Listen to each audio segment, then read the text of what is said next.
Om.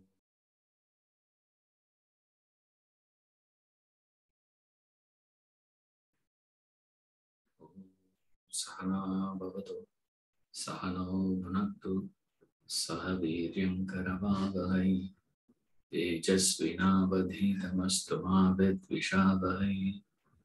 Om Shanti.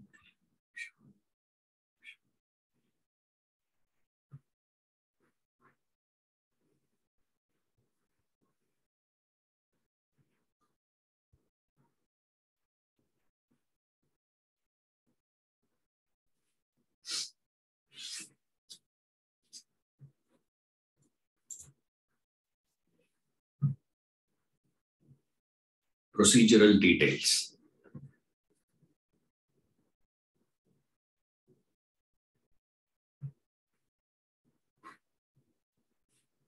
The process of meditation starts with the withdrawal of the mind from its preoccupation with the affairs of the world.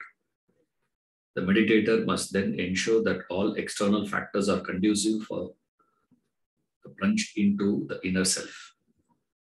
Before starting the practice of meditation, one must try and eliminate all that could possibly disturb the mind. The disturbances spring from the environment, physical body, from breathing, mind, intellect, and even the time chosen for the practice. These impediments must be eliminated to create the best atmosphere for meditation. So he is going to give the procedure as to how you should sit and meditate. Mark, these procedural details are given just as a reference or as a reminder or as a checkpoints. So this is not actually for everyone a recommendation for meditation. This is not recommending it, but is giving just the details for the person. That's why first thing he says is before you start, the mind should be out of its preoccupations. Right? People get retired from occupations. Even after your death, you don't get retirement from your preoccupations. Preoccupations means your mind is occupied in things where your body is not occupied. That's all it means. Mind is preoccupied. Preoccupation means even before the action, even before that experience, mind is occupied with that action, with that experience. That is called preoccupation. After you drop those preoccupations, he says you can go for the practice of meditation. Then he gives this, don't plunge into this meditation straight away. Meditation is not to be plunged in unless your mind is rid of its tendency to be preoccupied. Then he gives the details. What are the things? He says environment, body, breathing, mind, intellect, time, all these factors you have to consider. And now he is going to elaborate one by one. There's not much of a philosophy or much to detail here, actually speaking. This is just, a very simple things he is going to give us. In the entire book, this portion is the easiest portion to read. We just have to read and understand. That's all. There is nothing much to think here. The first impediment is the external disturbance arising from the environment. So he's starting from the environment. Hence, you must choose a quiet, peaceful place for practicing meditation. If it is difficult to find a peaceful place, you may choose a peaceful time of the day. The early hours of morning, the sattvic time, is distinctly silent and peaceful even in an otherwise noisy environment. So first thing he gives is desha, place. Choose a proper place. What is a proper place? A proper environment means that which is conducive for meditation. What is conducive for meditation? What are you attempting in meditation? In meditation, you are attempting to concentrate. right? In an attempt to concentrate, anything that comes and takes you away from concentration is disturbance. So from the environment, what do we get? We get the stimuli, right? You get a stimuli from the environment. The stimuli could be in the form of a sound, it could be in the form of a sight, it could be in the form of a smell, touch, taste, etc. Taste is a least possibility. Touch is another possibility, lesser one. The smell, the sight, and the sound. These three are the major ones which can distract. That sort of a stimuli. So first thing we recommend is you choose a place. That's why these masters would go in seclusion. They go into the jungles. They go and sit in the forest. The Himalayan ranges, they go and sit for the practice of meditation. Why they go there? It's so conducive, sir. What is conducive about it? Maybe every master will go to the mountain top. Every one of them will go. You give a chance to them, they'll go and sit on top. Why? Not for sightseeing. We also go. Nandi Hills. The moment, opened up, immediately people go to Nandi Hills, not for meditation purpose. You see, just to go and see there, you see, and come back. That's all. That is not what is referred. Now, why they go there is the stimuli that is coming in should not cause any agitation. See, a simple thing. You wake up. You wake up in the morning. He says, no, you wake up early in the morning, sattvic hours. You wake up. That is the time the person starts snoring next to you. Now what happens? You see, now you're out. You can say, sir, in my house, the problem is sattvic time. I wake up at sattvic time. The problem is that is the exact time where this person starts. That sound is agitating sound. But you hear the birds chirping in the morning is that also you hear that sound. But that will not agitate. The river flowing will not agitate. That is also sound. But that sound will not agitate you. That agitation will not come there. That's why people go to that sort of an environment. So you go to a place, conducive environment. How do you define conducive environment? It is defined by, ideally speaking, no stimuli. In the world, there is no possibility that you can be in any environment where there is no stimuli. Right? Every environment will have a stimulus. Then we ask this question, what type of stimulus? We say, least disturbing stimulus. No disturbing stimulus, ideal. No stimulus is the most ideal, which is impossible. Then we say, non-disturbing environment, non-disturbing stimulus, or least disturbing stimulus. Then you will not have this. And then they say, you can even go to few places. They have marked, identified, few spots. Those places where ideally suitable because of that inspiration. There are some places we have identified. Those places. What are the places? All those places you go. Some spots are there in the world. You go, it gives you a different feel. You go to Alps, you get a different feel. You come to Himalayas, you get a different feel. Both are mountain only. There is a valley, there is a mountain. But the feel that you get here is totally different from what you get here. Like you go to Tiruvannamalai here. If those who cannot afford to go to Himalayas and Alps and all those things, go to Tiruvannamalai at least. It's not such a tall mountain or anything. It's just a small one only. It is.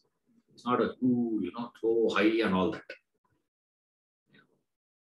It may be slightly higher than on Nandi Hills. Nandi Hills, you go. Then next day, drive. Straight go to Tiruvannamalai. You go there, that place gives a different vibe actually. Nandi Hills also hills. There's no doubt about it. It is also higher altitude. They're also higher altitude, but it's not the same. So choose an environment, we say, which is conducive. If you cannot, generally we find in some places, mostly the sattvic time would be a silent time, peaceful one. The next preparatory step in meditation is to attend to the disturbance caused by the physical body. To avoid any such disturbance, you need to sit cross-legged in the appropriate physical posture. Use a thin, flat cushion, not too soft or too hard. The recommended posture is to sit on your hands with legs folded to form a maximum base. Keep your vertebral column erect with a slight forward bend at the pelvic region. Your arms resting in front with fingers interlaced. In this posture, the physical body remains in maximum equilibrium, with its center of gravity falling at the center of the base. You may take time to get accustomed to the posture. If, however, you are unable to adjust your body to the posture due to some physical defect or other reason, you may sit on a chair or other comfortable position that suits you. Keep your eyes gently closed, looking nowhere in particular as in sleep. Having position in the meditative posture, your limbs may still be stiff, your muscles tense. That again could disturb your mental concentration, as they may relax on their own during meditation. To avoid this, you should release the tension in the muscles by mentally inspecting the parts of the body from head to toe. That would relieve all stiffness and relax the body. Needless to mention, the relaxation of the physical body will not be effective unless your body has been kept in perfect fitness prior to meditation.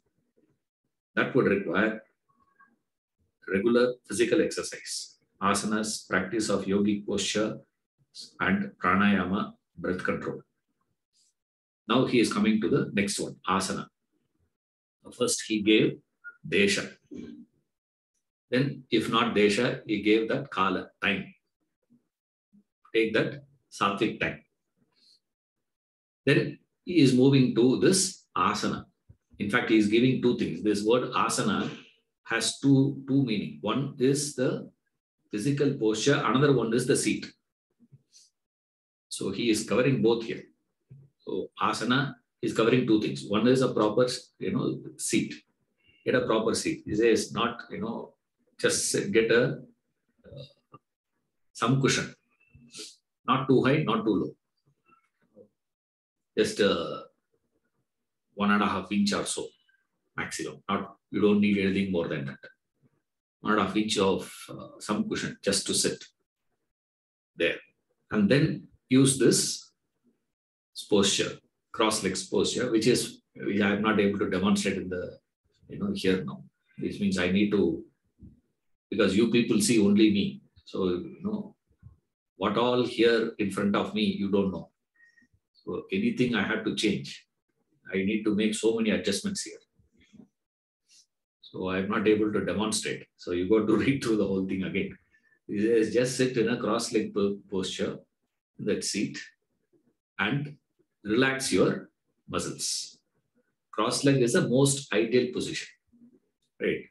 Either, if you can manage Padmasana or Siddhasana, Sukhasana or whatever asana, you can use any one of those asanas. But if you have to sit, erect without back support and all those things, you need to keep your limbs perfect. So he says, need to do some exercises, right? Now you may say, sir, I'm having so many problems in the body. Now you are asking me to do yoga class, asanas class, and then do this, and then do that. That will take, I don't know how many years. All this is given so that you are not dependent on so many things. Why that asana is given is to get acclimatized to that place where you sit. I told you, 5 stimulus can come. One is the touch. What is touching your body directly is the asana. So when you are continuing to sit in that same asana, your body gets acclimatized to it. So it will not register anything there. Nothing new for this. That's why in those olden days, they don't share their asanas with others. Nowadays, we have chairs and cushions and this and that, Now, that's why these people will bring, some of this, swamis and all, if you might have seen, to look a little funny also for us. They'll bring a cloth along with them, they put it on top and then sit.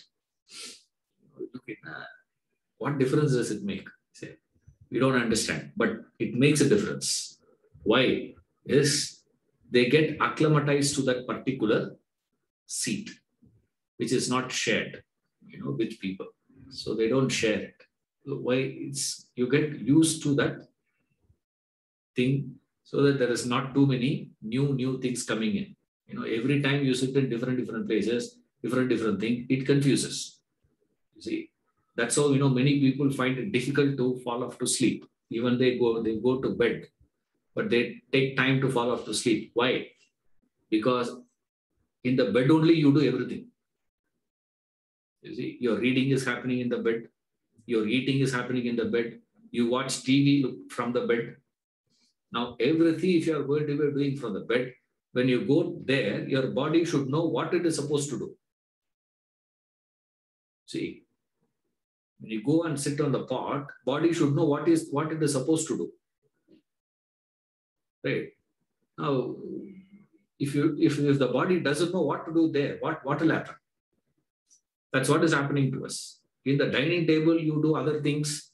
In the kitchen, you do something else. In the bathroom, you do something else. In the bedroom, you do something else.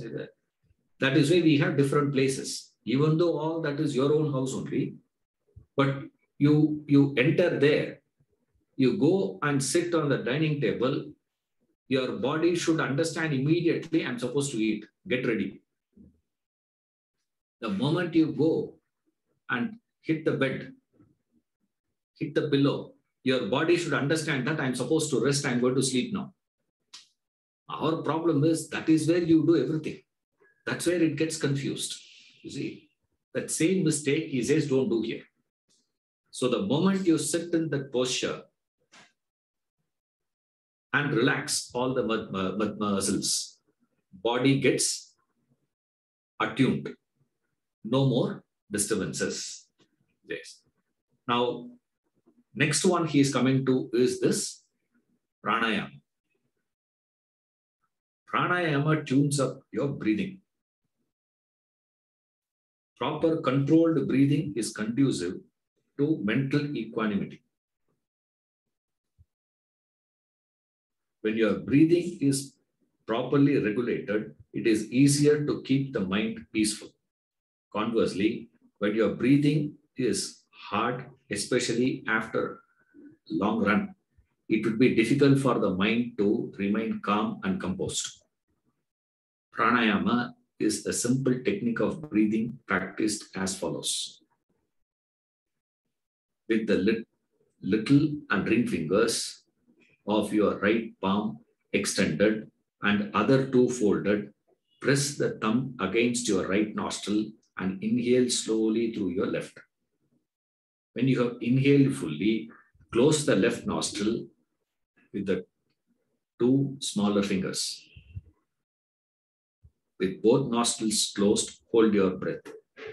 After holding the breath for a while, keep the left nostril closed and exhale slowly through the right. After exhalation is complete, keep the air out with both your nostrils open. These 4 steps form the first half of pranayama. Inhaling, holding the breath inside, exhaling, and keeping the breath outside. For the second half of pranayama, follow the same procedure in the reverse direction using the left palm.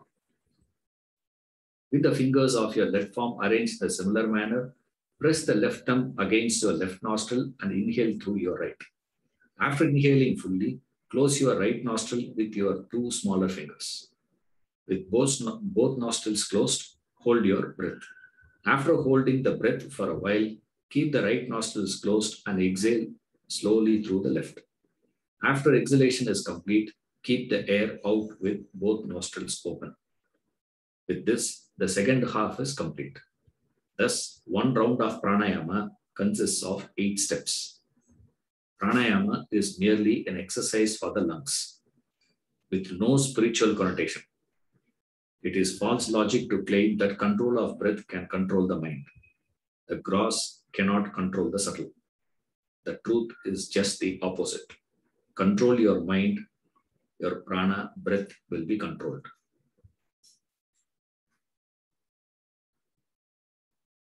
Now he is giving this technique of pranayama. All he says is just, hold your finger like this. That's all. See. So, when you read it, it looks like, as though it's some complicated techniques. Nothing of that. All that he says is this. Just hold it like this and do. That's all. Inhale, hold, exhale. That's it. And then this is first round. Then the same thing you do with the left. Inhale, hold, exhale, leave. Then you do this. This is the 2, steps. So totally it has 8 steps in that. Now, first thing you need to remember is this inhale and exhalation. In this, there is one factor which is recommended by people in pranayama. General recommendation is your exhalation time should be slightly more than inhalation. Those who are starting pranayama will always find that the duration of inhalation more than exhalation. See, duration, the time duration that we have for inhaling will be more. And exhalation will be faster, actually. In pranayama practice, what are you supposed to do is try to keep extending your exhalation time. Exhale slowly. Inhale. So ideally, you can do twice the time. This is the ideal one. If you are inhaling for 2 seconds, exhale for 4 seconds. If you inhale for 3 seconds, exhale for 6 seconds. If you can't do for 6 seconds, actually keep for 5 seconds. Then as you keep practicing, your lung capacity will increase. Your lung capacity increasing alone will happen by doing pranayama. Pranayama, in any technique in the world you can do, it will not touch the quality of your mind. Remember this. This is the most important aspect to be known with reference to pranayama, because we have all sorts of mystical things we have with reference to pranayama. By doing pranayama, you can gain control over your entire personality. Not possible. You cannot control you. Having said that, also there is a direct link between breath and mind. We have studied this in human composition. Right? There we have studied Panchakoshas. We have seen. What is the link? It is the body is there, mind is there, intellect is there. Mind and intellect is a subtle equipment, subtle matter. Body, gross matter. What is linking the gross and the subtle matter is the prana. It's a bridge which is connecting the two.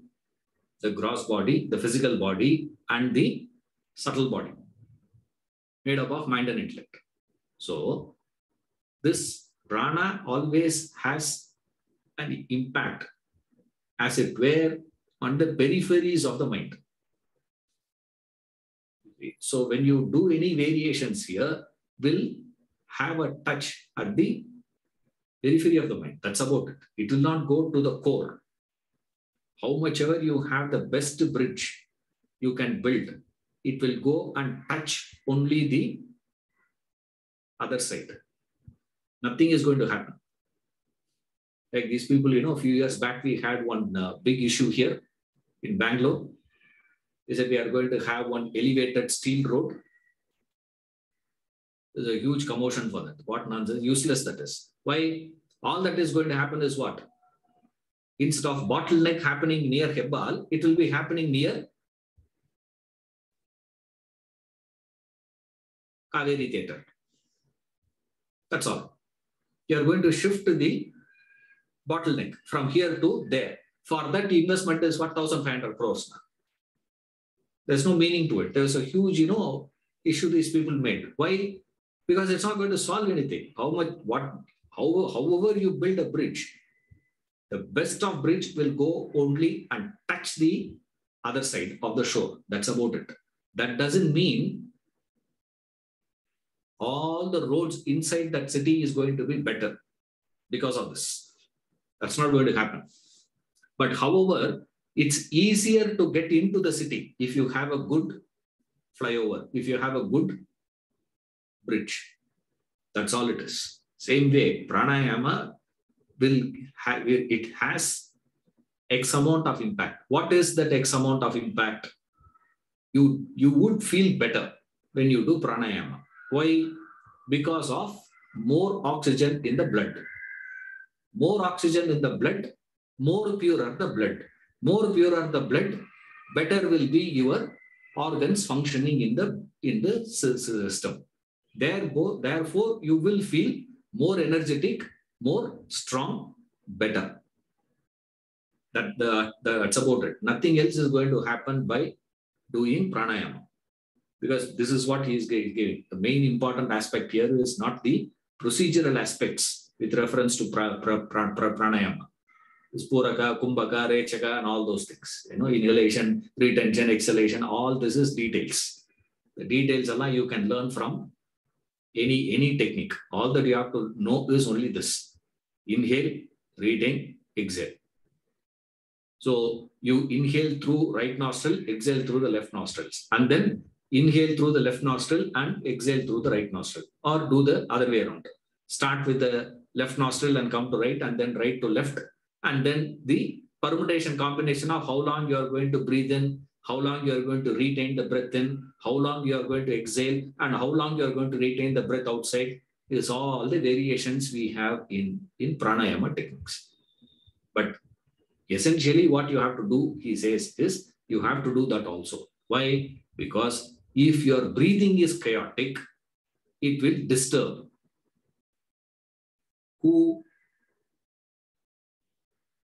Chaotic breathing will disturb, but chaotic breathing is comfortable to another person.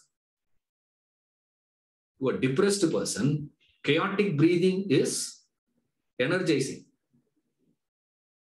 For him, you tell him, whenever you are feeling little drowsy, moody, and all that, little low, and all that, when you feel,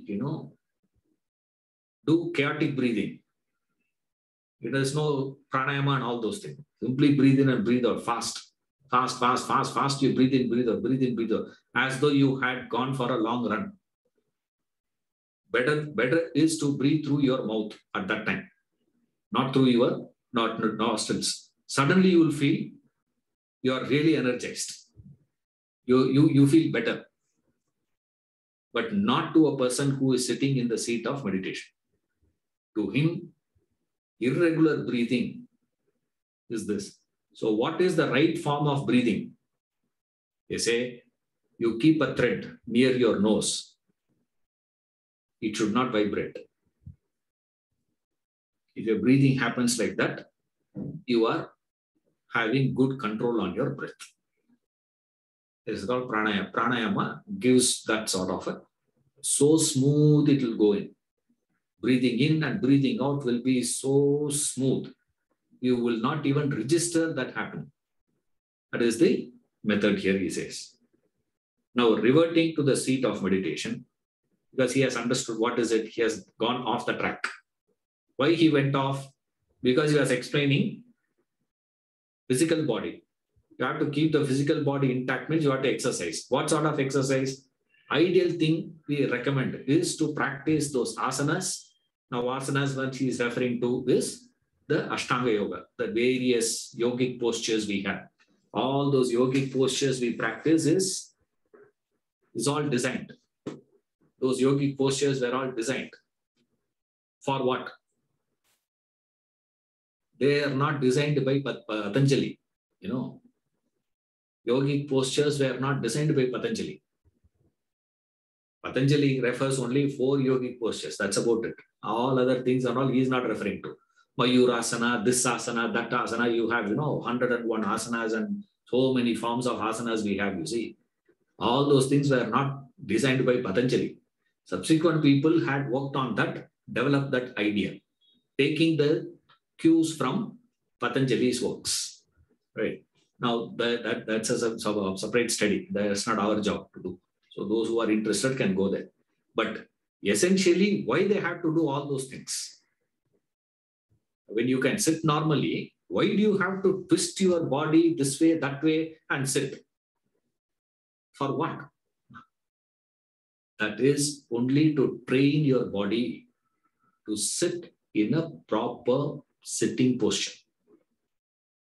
Just to train your body. So the whole asanas were designed for that.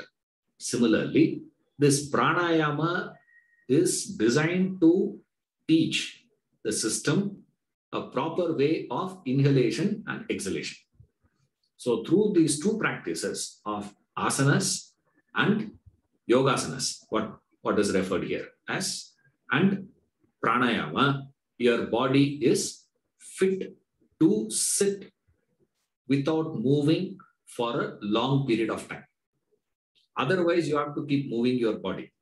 And any movement is a disturbance.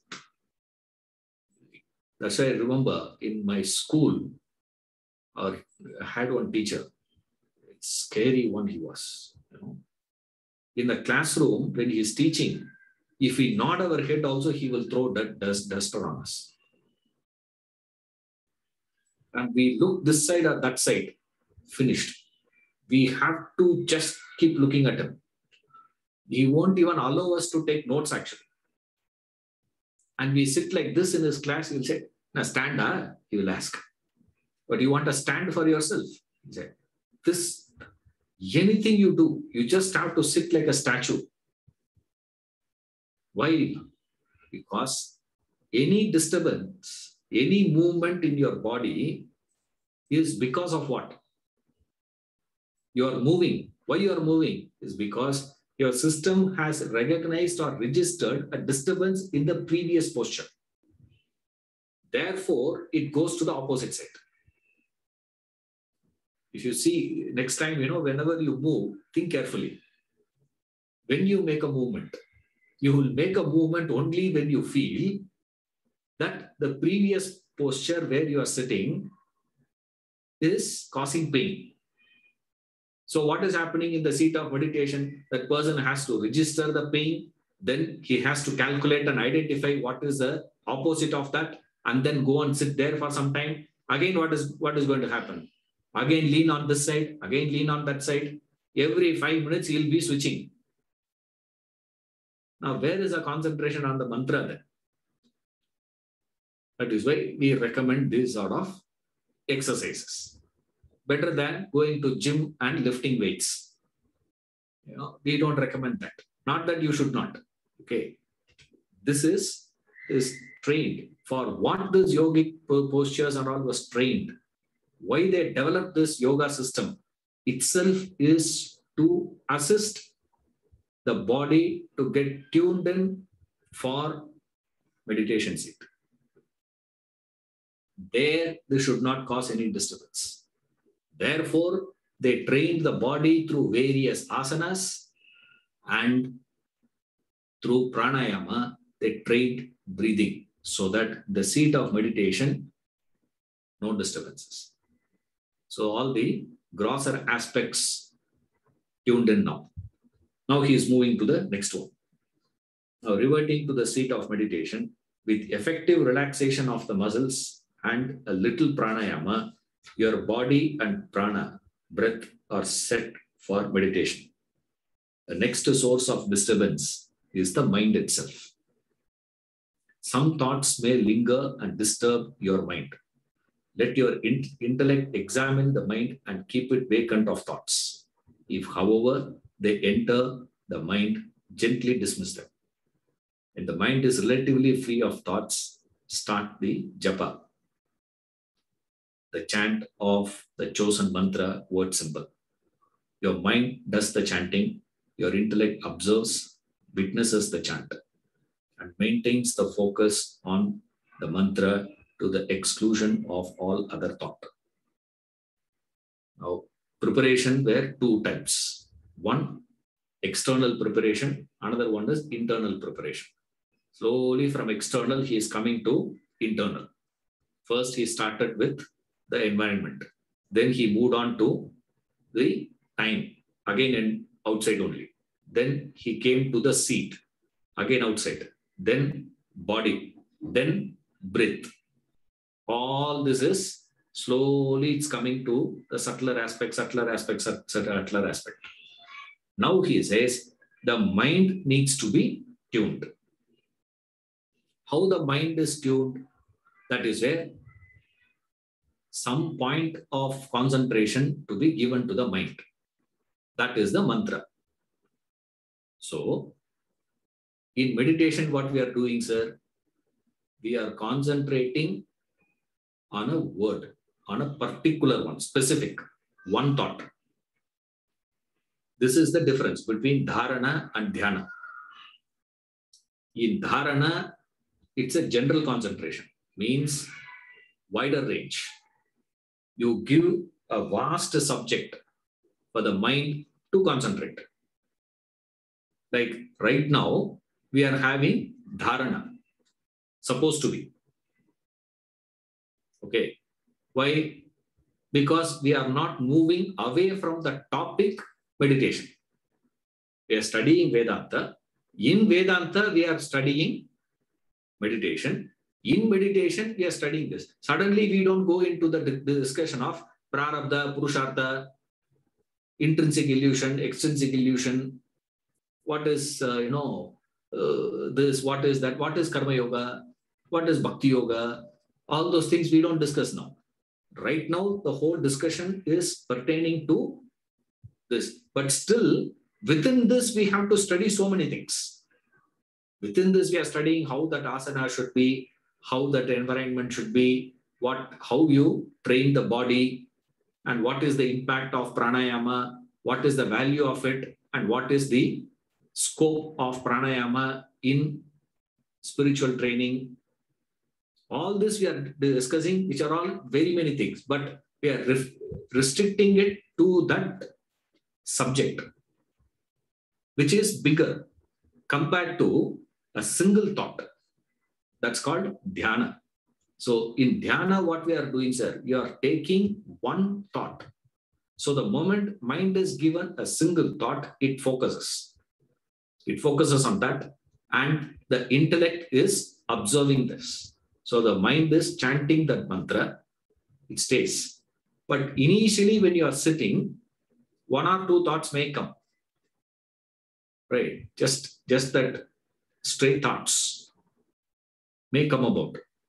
But remember, this we are telling whom?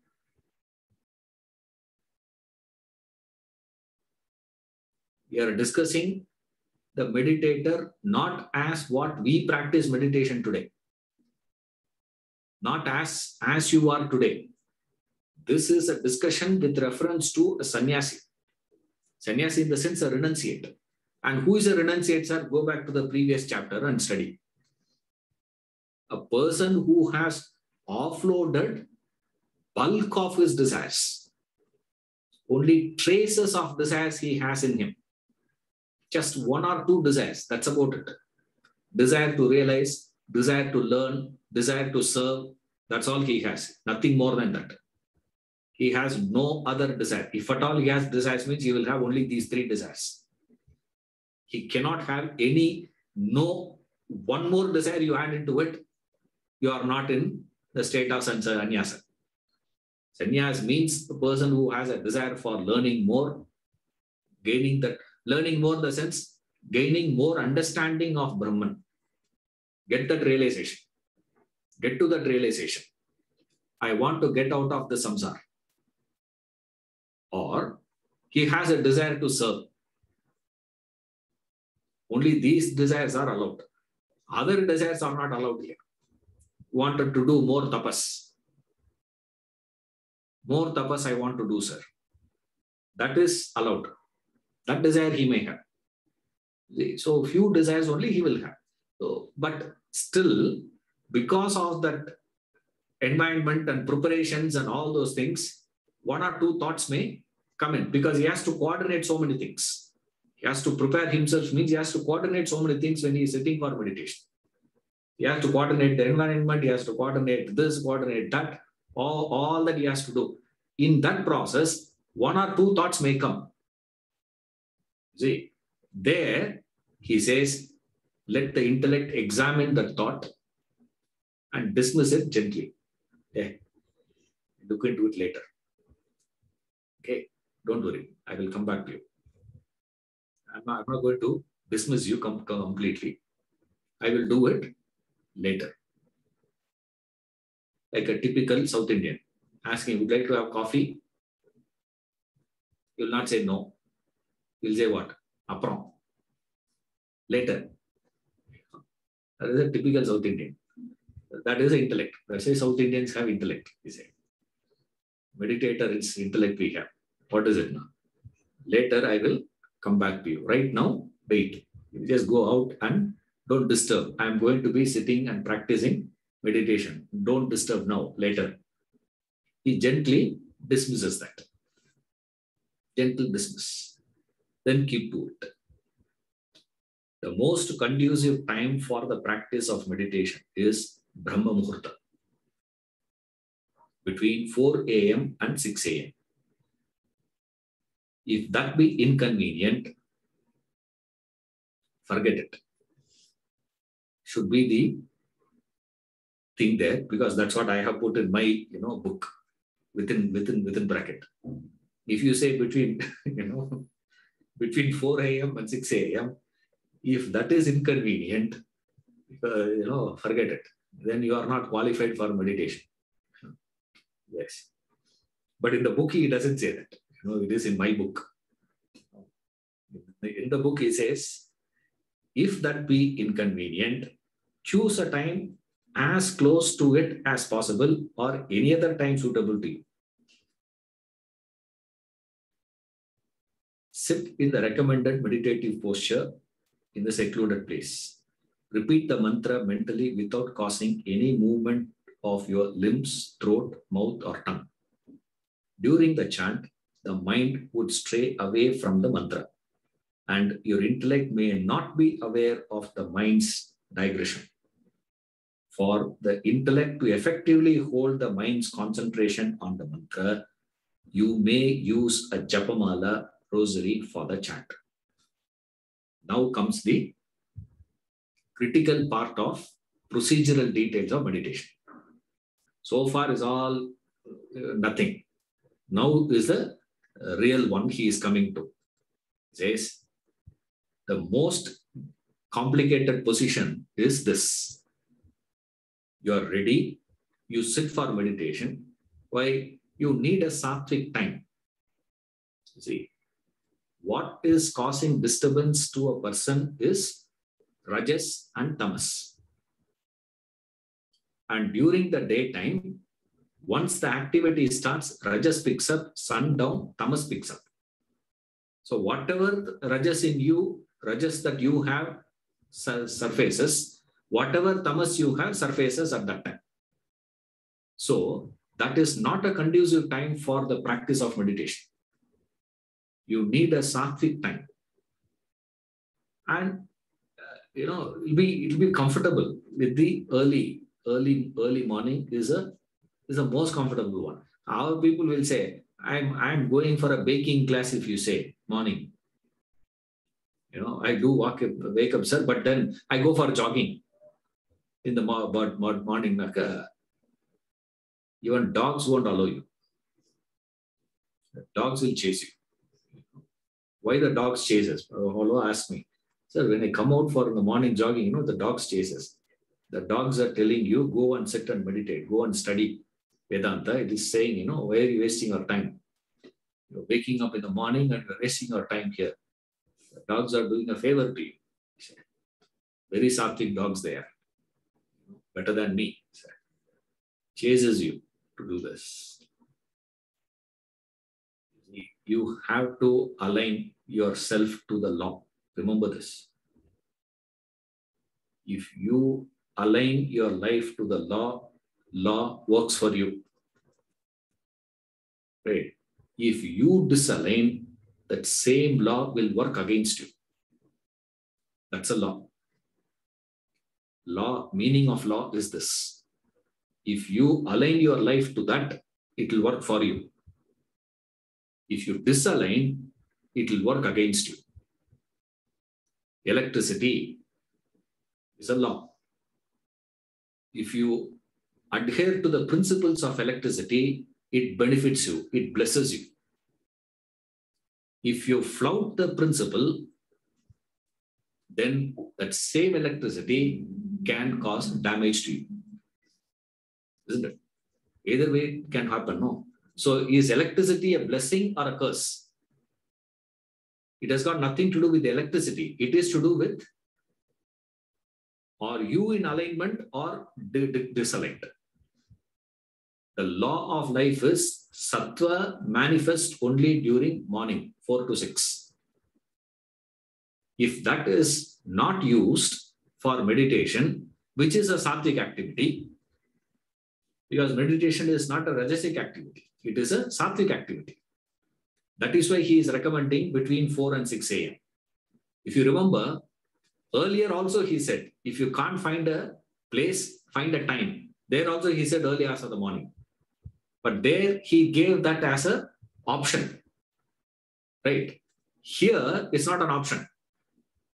Here it is a law.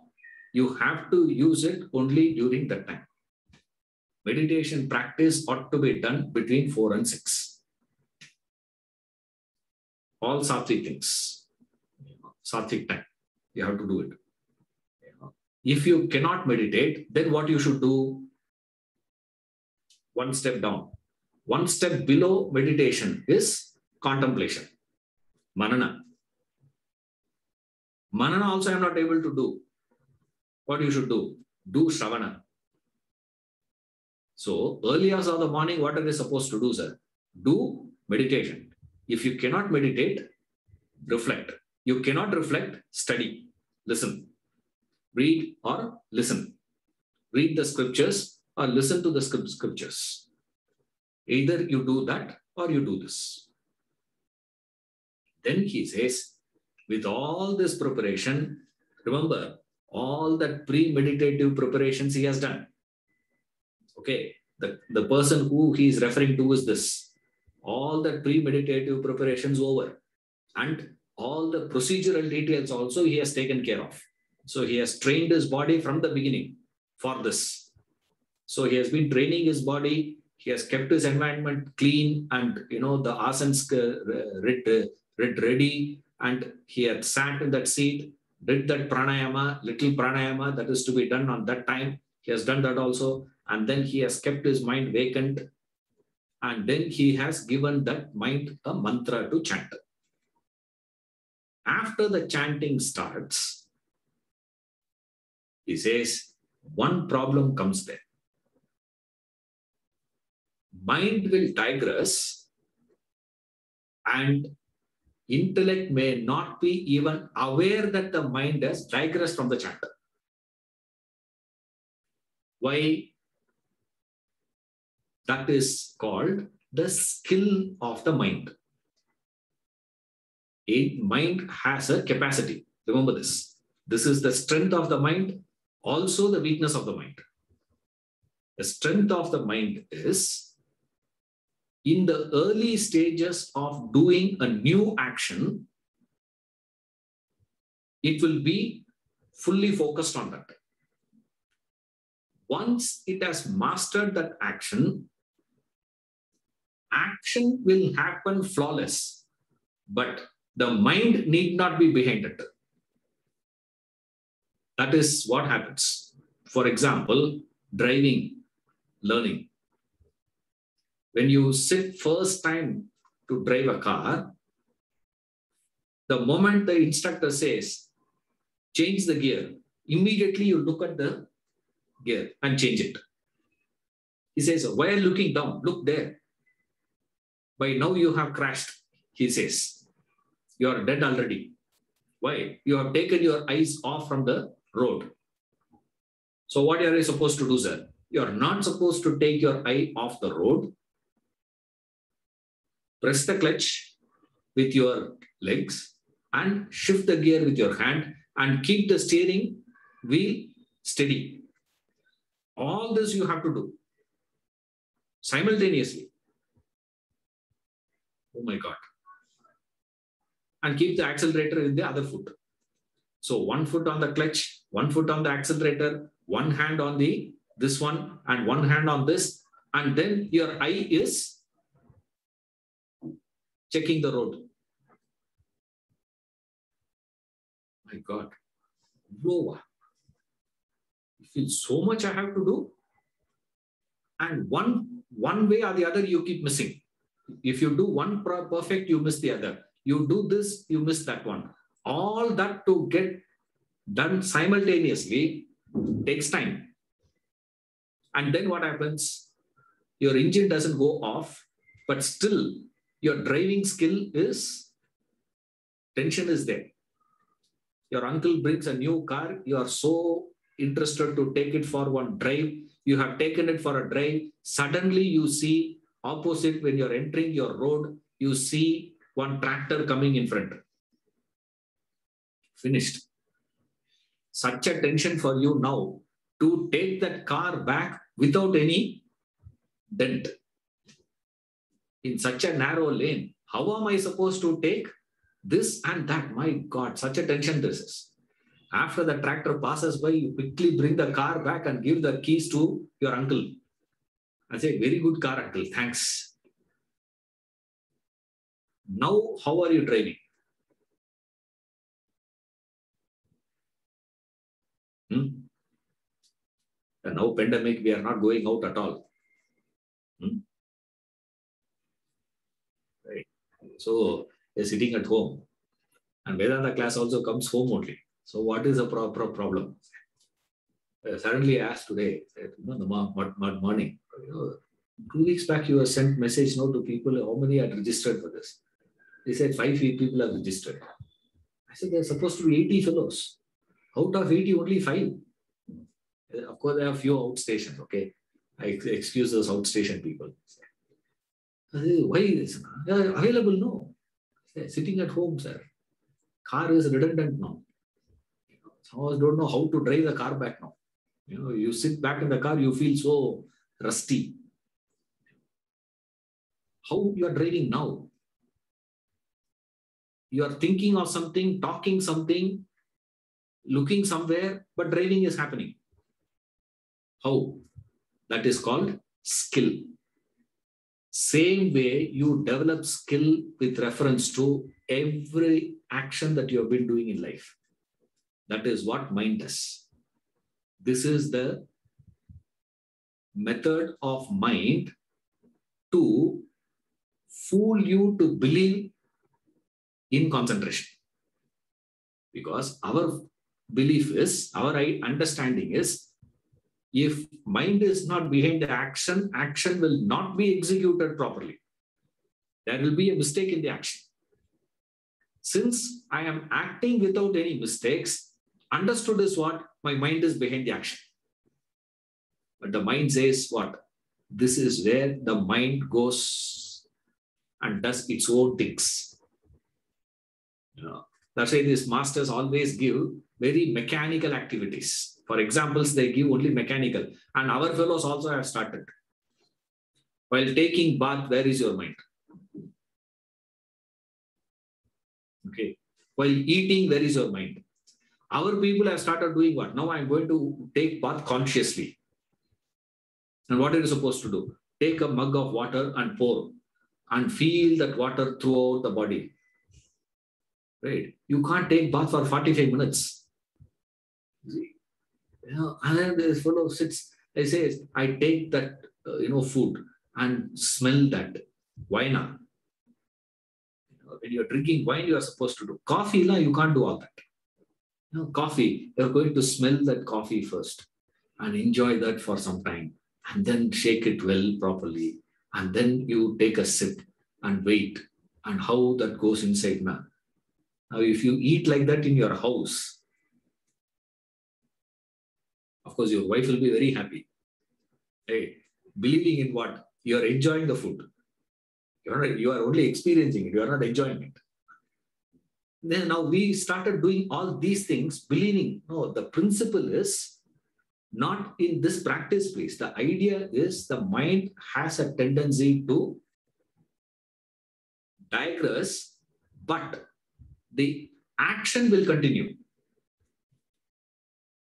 Effortlessly, action will continue to be performed perfectly.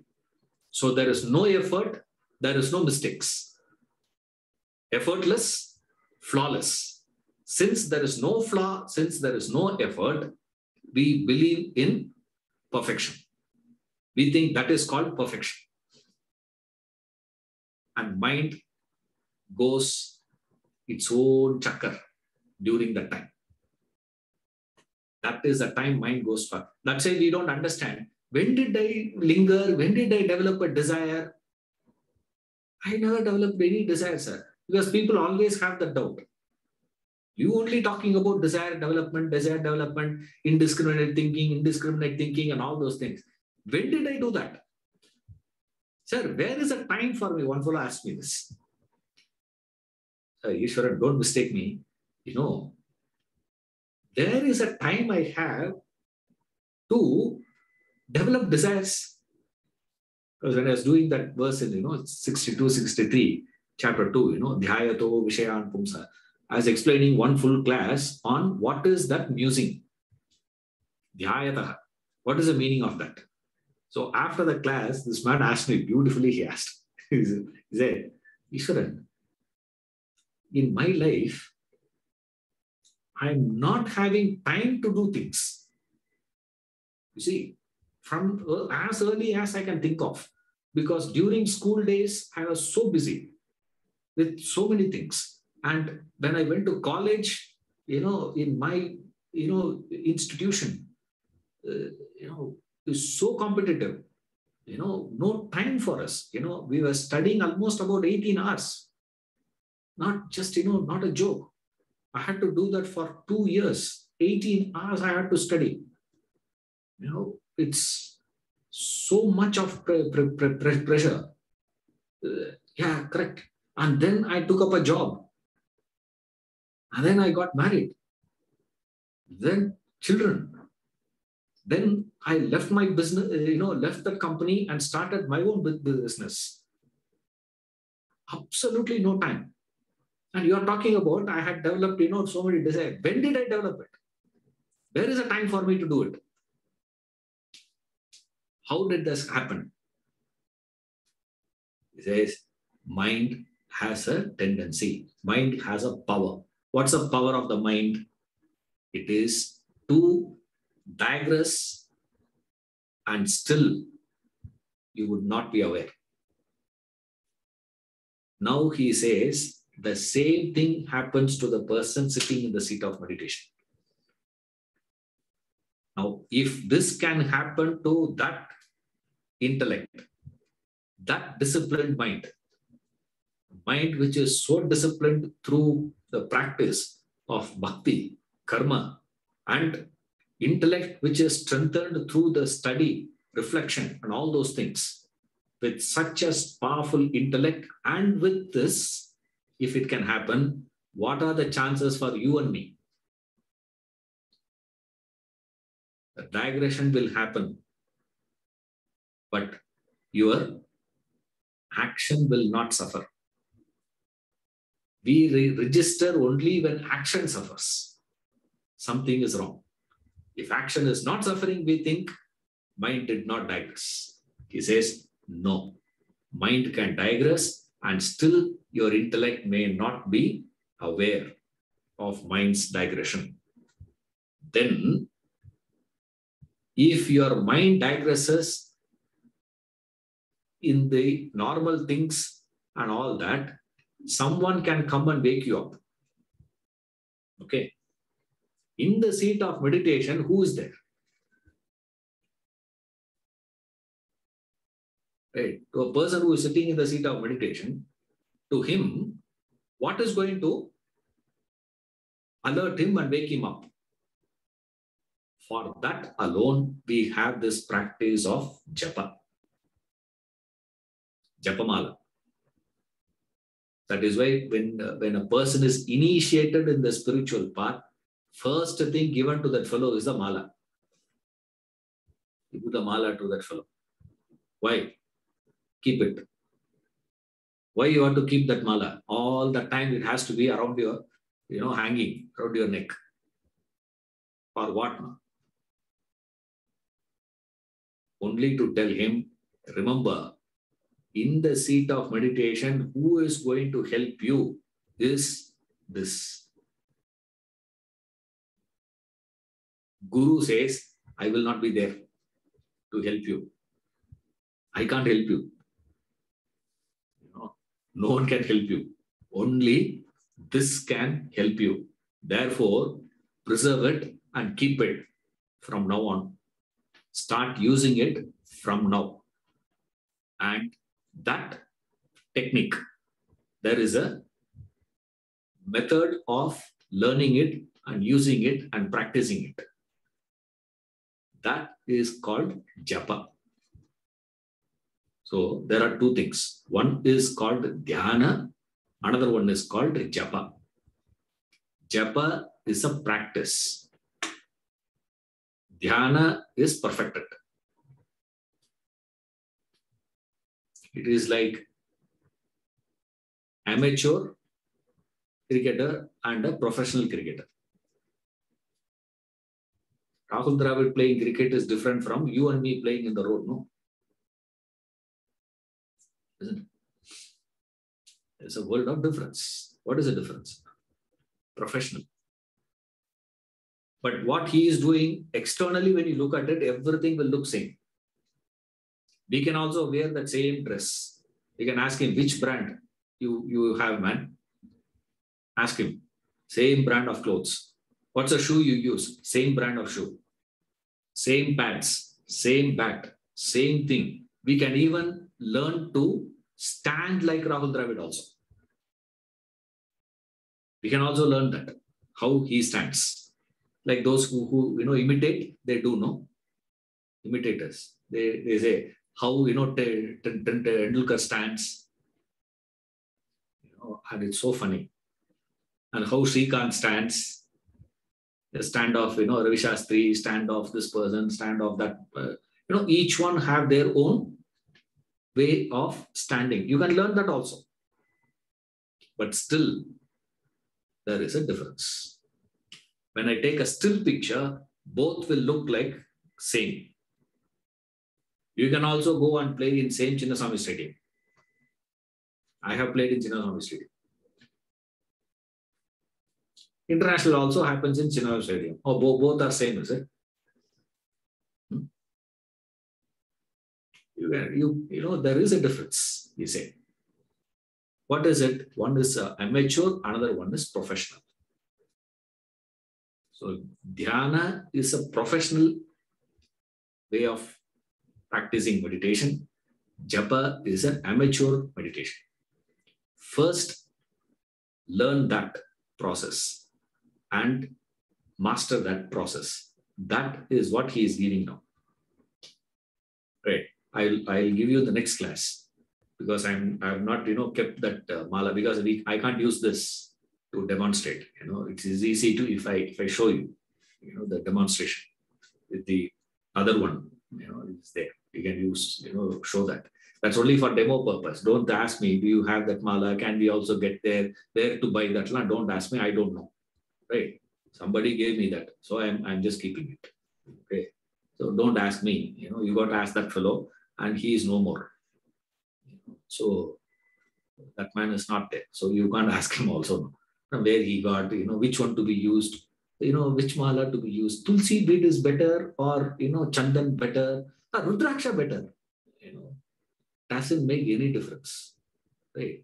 Even if you have some, stone, you can make a bead out of the stones. Okay, it doesn't make any difference, please. Those things will not make any difference to the meditation, right? It may have something to do with your body, like if you have a heat body, if you put, that silver, it will turn black. Silver will turn black, and it will make a mark in your finger and all those things. And if you have gold, it will absorb your heat. Something and all people have, that way effect may be there on your body. But in your meditation, it will not have any telling. So it has got nothing to do with Navaratna Mala. Can I use? One fellow asked. I said, it doesn't make a difference. Any mala you can use. But for demonstration purpose, in the class I will do it, but here I don't know how much you will be able to see, what I'm doing actually. So just to see that, we can do it. And it needs to be really learned, So you better learn that and keep that practice, going. So japa practice we can do. Now go back to all the points. All the 5 points that he gave earlier with reference to the Desha, Kala, Asana, Stiram, then Sharira Stiram, that's the next one, and then Pranayama. So, Desha, environment, Kala, right time, then Asana, the seat, then the Sharira Sthiti, the body posture, and then pranayama. Practice all those things whenever you are going to be practicing japa also. So the procedural detail what he has given can be used for japa, also for dhyana. For both you can do it. Amateur, also professionals. Both have to do it. Like before the match, they go for some warm-ups they do, no? Even professional players, before that, even these athletes, you would have seen, before they run, they take a position, they loosen their things, and they do certain warm-ups before they actually, go for the thing. Same way, all these things, even that meditator takes care, and then he sits for meditation. Those who are wanting to learn that process, you can learn that also. How? By practicing all those things first, external and internal. And finally, he is going to give you the actual practice of japa, which should help you to overcome the last problem of mind digressing and knowing what to do with it, how to handle it. For that, we are learning this. There is no other purpose. Remember this. Okay. I'll see you in the next class. Thank you.